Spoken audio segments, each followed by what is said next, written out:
Au, kolege, jel bi mogli vi da pustite ovoga preko veze, braću? To je moj drugar, brat. Pa eto, samo pitam.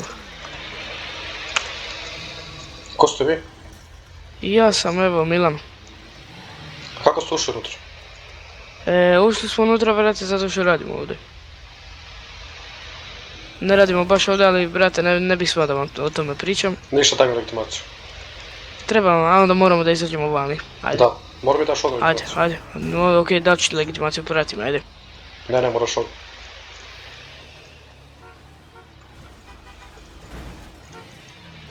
Makedonec je? Ko su ovi, bre? A? Beži pred hapsi. Makedonec je? Kako? Makedonec li si, brat? Ne,